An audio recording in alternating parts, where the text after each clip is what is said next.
Hello, I'm here for my interview with one of my friends, Mia. and we're going to talk about intersectionality and her experiences with intersectionality. So, Nia, how are you doing for today? Good. Excited for the break. Exactly. I'm excited for a break too because I'm paid to leave as well. Yeah. So it's like, I'm just Super making sure. Tired Okay. of the process. Yep, absolutely and stuff. Well, this is one part of our class. We're going to do some intersectionality and learning about intersectionality from your point of view experience. Okay, we have different parts of who we are, about our race, and about our gender, and our religion, and our sexual orientation, and our ability, and our socioeconomic background that shapes us who we are, how we view the world, and etc., and how we view others. My question is, can you share some insight with your cultural background and any aspects of your life that you feel that is the most important or influential to you and to your life? Okay. Well, I guess I'm from New York originally. I'm from Queens. I grew up there throughout my childhood. I'm black. My entire family is black. So I feel like um, we had a certain lifestyle um, Mhm. that I would say is different from other people. Um, Put me on the spot. um, well, I feel like the culture in New York versus in Richmond is drastically different. It was nice being in the city. Uh, we always took the subway to get around. We didn't have a car, which I feel like that's like a main difference of living in New York versus living in Richmond. Um, 'Cause everywhere you go is some sort of traffic, but in New York it's not really like that. A lot of people get around using subway. That's like the main, I would feel the main type of transportation because it's just kind of hard to find parking in New York. New York is, as you know, it's very crowded, so we just didn't have a car because of the inconvenience of having one, which is kind of weird. What else? Let's see. What was the second part? What I feel shapes my life the most? Yeah, or how you view others in general. Or at least the most part that's really influential to you and you as a person. When it comes to your cultural background or any aspect of your identities, like Yeah. either ability or socioeconomic background, religion, gender. Yeah. Okay. I'm a Christian, and I grew up Christian. I before COVID, I went to church regularly, but after COVID, that kind of like changed, and I feel like we weren't able to go to church anymore because of COVID, and we were scared of getting sick.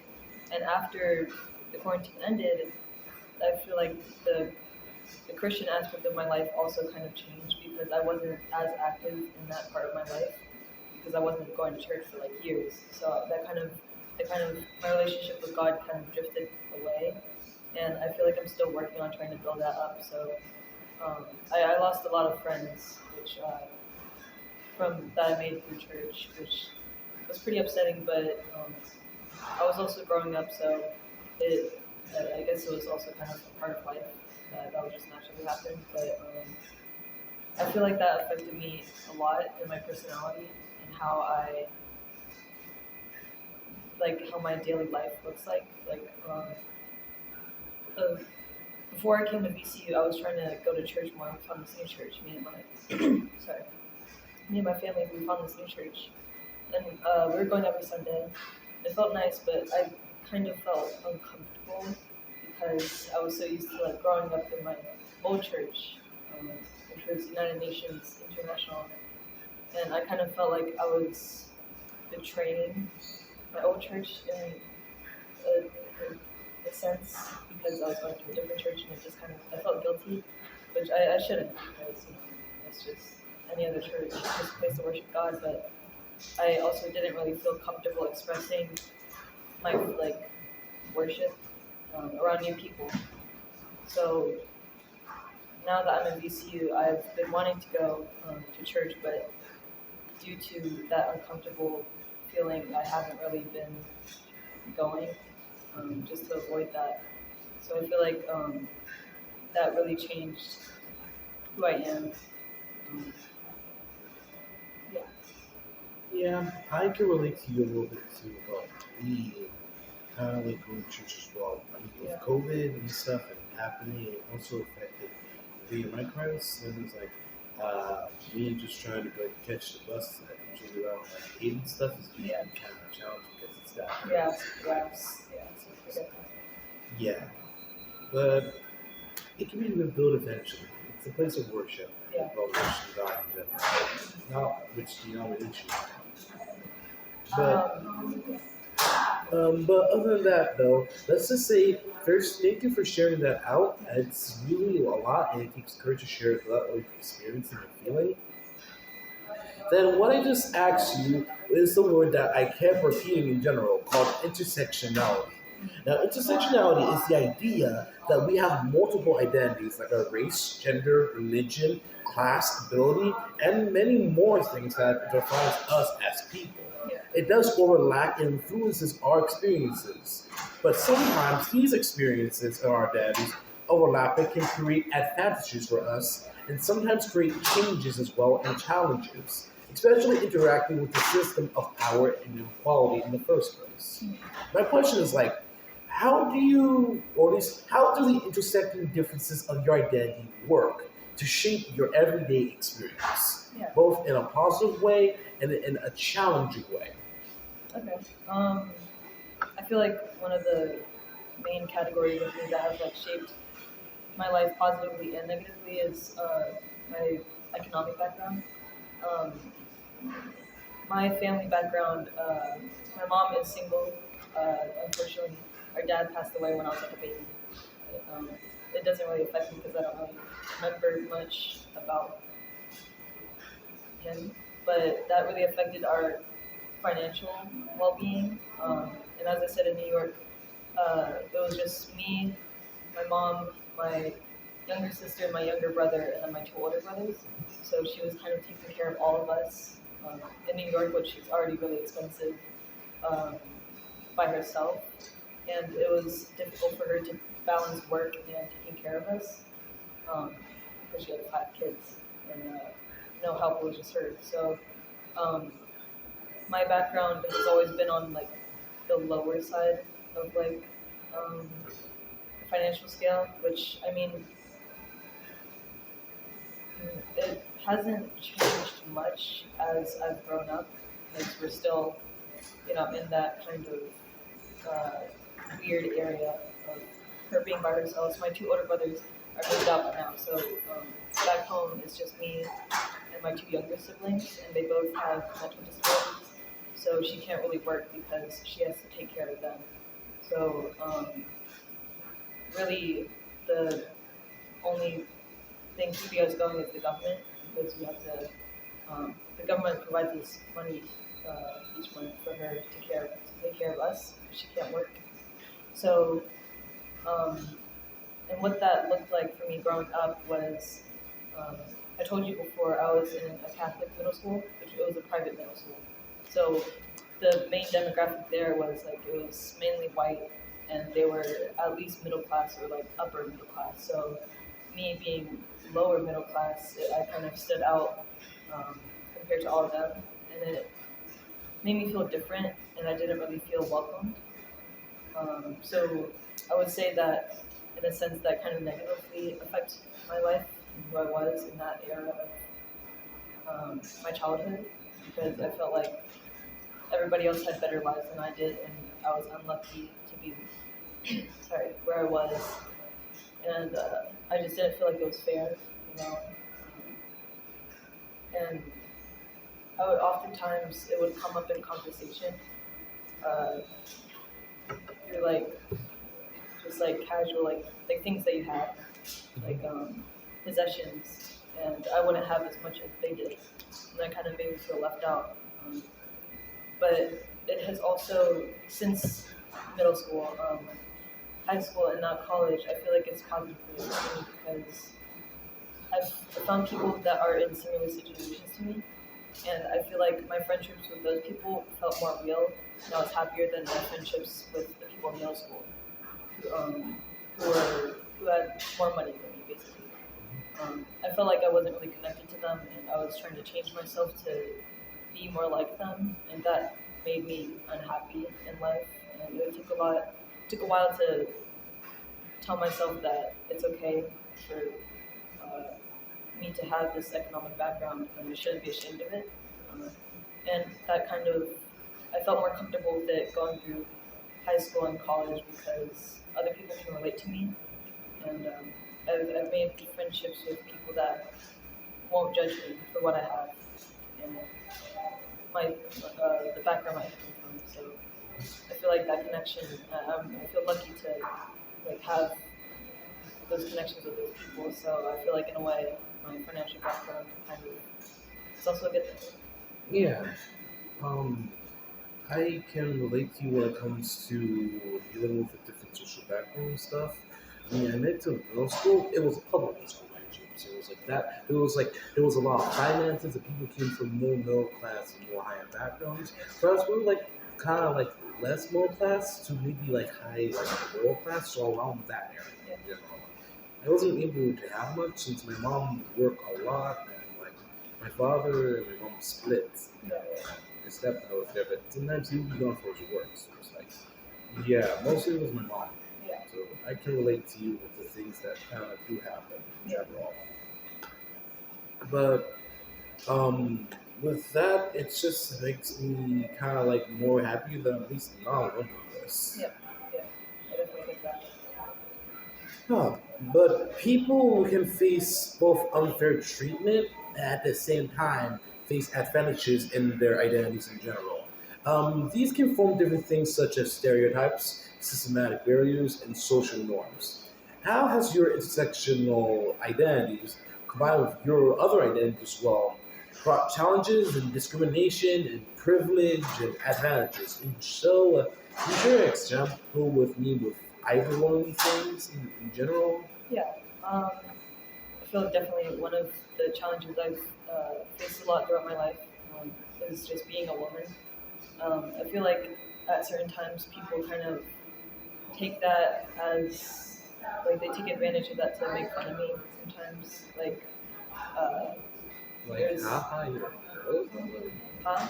Yeah. Oh, There's been a couple times where like I'll be hanging out with like a friend group and there's like some guys and sometimes they will like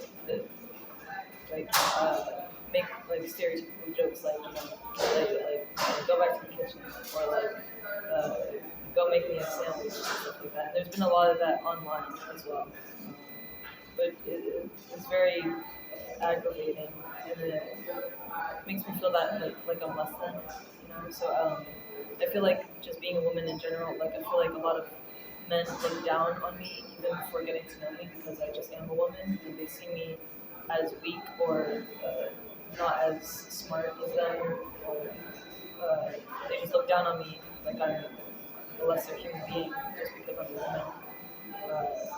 So I feel like that's caused a lot of challenges and just discrimination, uh, like implicit discrimination through for coming from men. Um, I'm also I'm and another thing that I've dealt with a lot is my race. Um, I'm fully black, but I'm very light skinned, as you can see. So, especially in middle school, that caused a lot of confusion with like my classmates, and like they would kind of ask me questions about my race, and it kind of like made me feel uncomfortable talking about it. And like I would tell them that I'm black, and they wouldn't really believe me. And they would like kind of like think differently of me and kind of exclude me. But it just made me feel really bad about myself. And it kind of made me question my race in general. And like I would feel negatively about myself because of how light my skin is. It might be the opposite of what you think, but um, that's caused a lot of issues about insecurities and how I look throughout my life. So yeah, those um, are two of the main. I can agree. I mean, I can say I can agree. For me, I can relate. Um, I'm not a girl, or at least a female, as you can see, but I am black as well. Like my family is from Ghana, so it's like I have faced discrimination and racial stuff in the past before in general. Yeah. There was some stuff that I kind of like was kind of like hurt. I was kind of like I really just don't pay mind to my race since I was like I don't know that's me. It's like I've been discriminated against and I was called like a lot of things that was just pretty racist Yeah. and stuff in general. And also poking fun at my ethnicity as well, where I come from and stuff. Like making me just kind of like sound like uncivilized. You know? I lived in the U.S. for a long while. It's like I'm not an uncivilized roots in general. That and also, I mean, the thing that I usually don't bring up is like I have like this disorder thing. I was apparently found out that I was born with this disorder thing. It's like ASD. Like, do you know what that is in general? Oh, like autism spectrum disorder. Yeah, I have autism. Basically. Yeah, It's kind of my brother has autism. yeah, Two of them actually. and it's like I'm clearly able-bodied. It's like I'm able to do like a lot of things on my own in general.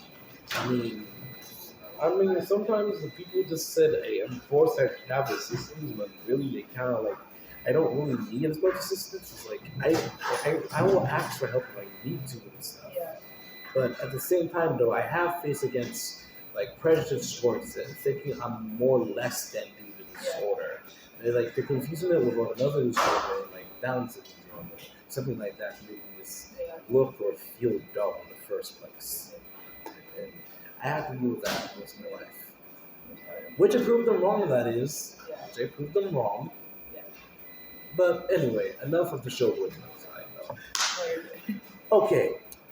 Systems like education, work, and healthcare and government policies can affect several people differently depending on their identities. In what ways have these systems affected you because of your identity? yeah. As I told you before, we live off of the government. We get our um, we get our monthly income from a government check, and um, we have Medicaid for our healthcare. So there's a lot of like we depend on the government a lot, and that kind of makes me feel a little unstable, especially with the fluctuations of like who is running the government, like the president or the House or the Senate. There's a lot of um, instability, like I said, with how we're going to survive each month, based on the entire political and like economic standing of our country. So like growing up, even I there was times where I didn't really feel secure in like how we would be like living, you know. Um, Especially now with Trump being the president and like his threats against the Department of Education. You know, I'm only going to college because of where I am financially. Like, I don't have much money, so there's more government. The government provides more through like FAFSA, and I'm getting more grants because of where I am financially. So, um, if whoever is in charge like messes with the programs that are in place, keeping me where I am, like in college, and being able to like survive and get food, like SNAP benefits. We still live off SNAP benefits, and now you can see that's kind of like there's a lot of Prejudice towards that? they're trying to take away, which like I literally like that's how we were surviving at one point. So I feel like it can be scary at times, and I kind of feel like I don't have any like control over how my life looks, and like that aspect of like knowing where my food is gonna come from, or trying to get an education that like this semester only, it costed $20,000. I can never pay for that if it wasn't for the government and like the grants that have been provided through ECU and like external scholarships. So in general, it's just like there's a lot of fear, especially with right now the presidency. I'm going to be having my entire undergrad with Trump as the president for 4 years. So it's just kind of I don't like to think of the future because I'm not sure that I'll be able to like keep going here because of um, not having enough money to go here, or maybe the Department of Education will stop receiving funding, or he's made threats against certain colleges about not like implementing DEI, and if you implement DEI, then he won't send funding to the schools, which means I won't get funding to go here. So it's just that's the biggest thing that I have to deal with. It's, you know, living off of the government, especially the federal student aid. I can relate to you as well. I'm also on financial aid. I got a lot of grants, scholarships. Yeah. Like this semester, I didn't have to pay anything to that. Yeah. But the next semester, I have to pay up some money, so it's like it's kind of hard, some kind of iffy stuff. And I don't know, finding a job here in Richmond is kind of difficult here. It's kind of iffy, and the handshake ain't working. Yeah. This is like, yeah, it also kind of scares you if anything were to happen to our financial aid. I wouldn't be able to go here. It's not an option. Yeah. So, Which is, yikes. It's like just my future is like in the hands of like some random person that gets to make all these decisions, It just doesn't feel fair. yeah. But, yeah. I feel kind of sad now. Yeah. I try not to think about it. Okay, I'm just going to move on to the next question a little bit. Yeah.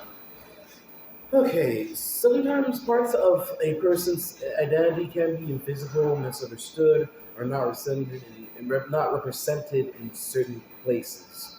How do you navigate spaces where parts of your identity may be invisible, misunderstood, or underrepresented? I feel like the main thing that comes to mind is my skin color. Um, Especially in media, I don't see many black women that look like me. I feel growing up and even still, a lot of people don't really like when they first meet me. They don't really know what my race is, or they're like confuse me for being like Hispanic or Arab, and some other ethnicities, which kind of makes me feel like a little misunderstood a lot, and it kind of makes me feel a little insecure about how I look. And I feel like I don't really see, like especially in social media, I don't really see many black women that have the same complexity as I do, being this light. So I feel like that's caused like a little bit of confusion, just like with people in general, not uh, like knowing what my race is just based off looks. So yeah, I wish there was a little bit more representation of black women who have lighter skin tones. That's true. I mean, media, I don't see anything much with that. Not from the top of my head, except I guess Clementine from The Walking Dead. But she's mixed, I think. Yeah. Black and Asian, she's mixed. Yeah. Yeah, that's all I can think from the top of my head. I'm thinking about The Walking Dead here. I love The Walking Dead. You seen Telltale, right? Yes, I love Tom. You know it's Clementine, right? I love her. I'm gonna let you cook off there, sir. I can see you cook off there. Really? I feel like I'm a little too late. Oh no, you got it. That's what you got. You got the bun down, you got the hair down. I think I have it down. You can wake up. Absolutely there. I love her. For me, honestly, I feel like sometimes it is represented, but not to level the island. But I guess my ASE in general, due to like having this in the first place. Yeah. I mean, sometimes I'm really iffy talking about it since I've been kind of like made fun of with my family a lot due to that. I mean, I assume that your family was supportive with like your brothers, but I wasn't as supportive and stuff. So it was like, I don't know, forced to feel normal.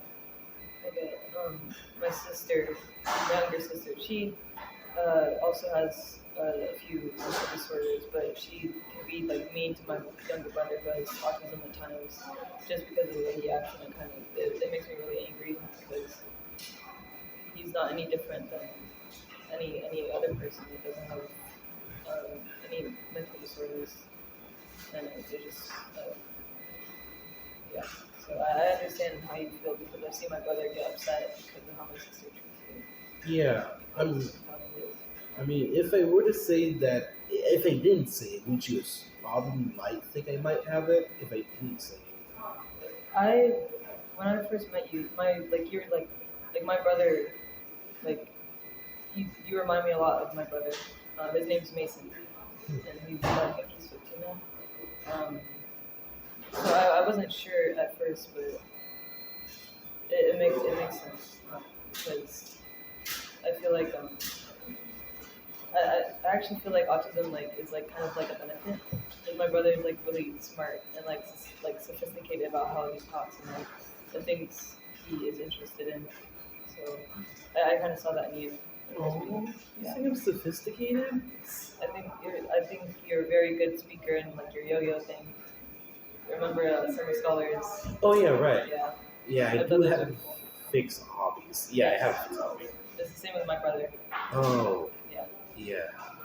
but I That's think it's really cool. still though. I'm flattered. Thank you. Yeah, I love your yo-yo skills. I think it's really cool that like you can be like really passionate about something like that, and like not like especially like showing it off in front of people. Like I would be too shy. You know?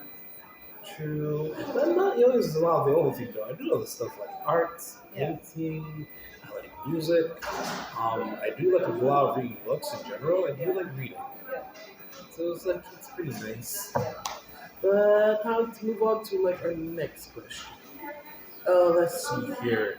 Understanding and respecting different identities is a skill that can help build more inclusive spaces. What advice would you give to others who want to be better at understanding people and support people with their identities different from their own? Yeah. I think like a lot of cultural understanding comes through like social media and like seeing different people just like through your phone and like again with the representation thing, trying to like surround yourself with a lot of different cultures and identities to further understand people's backgrounds. Um, uh, some other things I think we like, especially in VCU, like there's like a lot of like just like get-togethers based on like different cultures or like Hispanic Heritage Month or like Black History Month. There's a lot of events that I've seen that are celebrating different cultures, and I feel like it would be like I myself have like tried to like go to like different events that are like focused on a certain like culture or ethnicity to just like kind of try to understand their culture a little bit more and try to open my mind to like different backgrounds. So I feel like just like surrounding yourself and things that are different than like people that look different from you and activities that are different from what you do and things that you might not understand fully. Um, I feel like you should try to put some effort into understanding why certain cultures have certain activities or like the meaning behind them. Yeah. Um, Also, I feel like it's a good idea to just also like use different things as well. Like social media, for example. We have a thing that can actually show stuff on the internet that Yeah, can influence people. And people go viral. yeah, Um, let's see. Um, oh, boom. Let me just go here. Oh, as we know, we have many identities that describes and connects us to who we are as people, right? And some of our identities can be more stronger than other identities when overlapping. yeah. My question is, what's one part of your identity that you relate strongly to the most, in your opinion? That I relate strongly, would you say? Yes, like what identity do you feel that's really strongly to mostly close to your heart? Yeah. Um, so I feel like definitely being a black woman is it shapes who I am and the friends that I make, the things that I've done in my life. I feel like being raised and that the lifestyle that I was raised in has greatly affected who I am today and how I talk and how I act. Um, also, sorry, blinking a little bit. Um, I feel like I have a lot of pride in. I feel like I have a lot of pride in being a black woman, and it's nice to be in BCU and like connect with other black women, and like I feel comfortable sharing the struggles that I've had from being a black woman, and the discrimination, sometimes racism that I faced.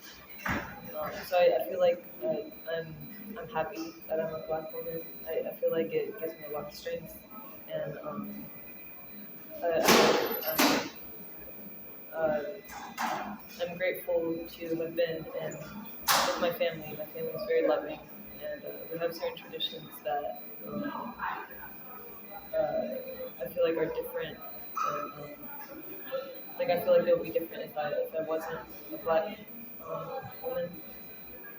Um, like Thanksgiving, uh, we all well, I don't know if that's a good example. Um, with church, I used to actually praise dance, and my church was like mainly a black church, so there was a lot of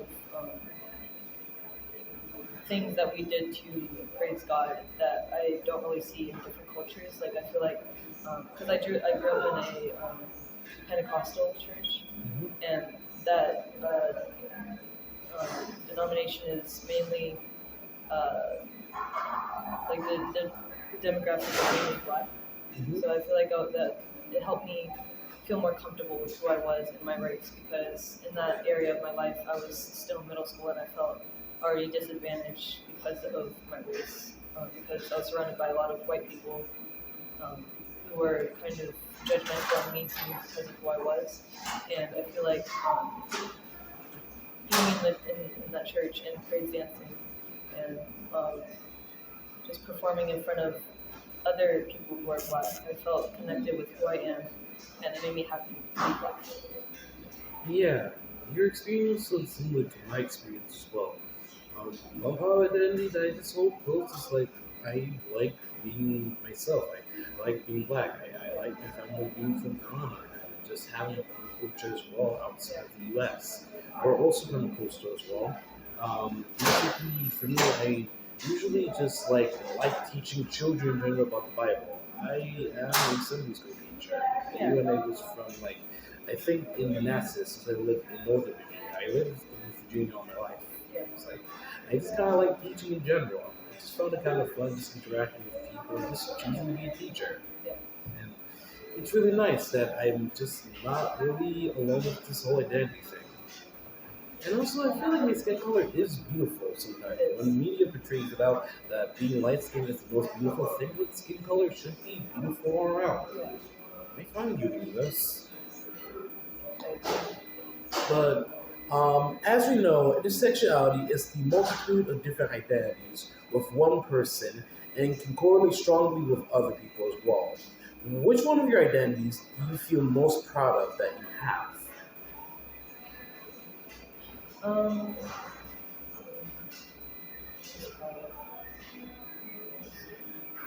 I would probably say being black again.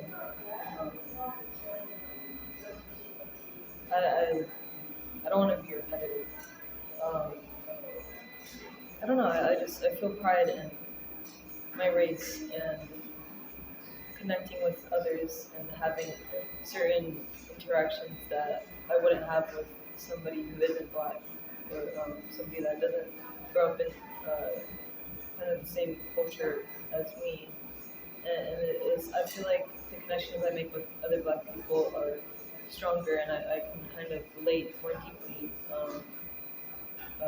especially through um, my experience with church and growing up with that. It, I, it's helped me feel more comfortable in myself um, as I've grown up. and I don't know, I just feel proud to be doing that. Hmm. For me, it's the same thing as well. But I guess another aspect, I mean, usually I don't bring up the aspect and stuff, but I guess my whole disorder thing in general that I guess I'm proud of. I mean, it should probably be more of a hindrance that people make it out to be, but yet somehow I was able to be pretty capable on my own mostly, regardless if I was in a group was working well or was not working well with the group. I was almost just capable on my own of figuring things out by myself. Yeah, So I was mostly the solo act. I But think it's a strength. mhm, I strongly believe that. I feel like people with autism can do certain things that like I am not able to do myself. My brother is really smart, um, and he's very passionate and focused, especially with school, and I respect that in him. mhm. I also respect your brother as well for just being himself. I don't know. Sometimes I kind of struggle with that sometimes too. All the criticism. It gets Yeah, tiresome. for sure. Other than that, though, this is the end of the interview. So, how do you feel with all of this? It was nice to reflect on this stuff. Um, I haven't really thought about like who I am that deeply until now, so it's nice to like get it out and just reflect on my life and my childhood and how who I am has shaped where I've come. I never really thought deeply about it before, so it's nice to talk about. Yeah, it's nice to talk about some of my things too. Yeah. That's cool. But other than that, though, thank you so much for the interview and stuff. Do you have any last comments? Um, I don't think so. I thought it was nice to get my thoughts out and my feelings, so I appreciate you. All right, and this is it. This is my interview with my great friends. I hope this is a great interview process, and I hope you have a great day. Bye. Bye.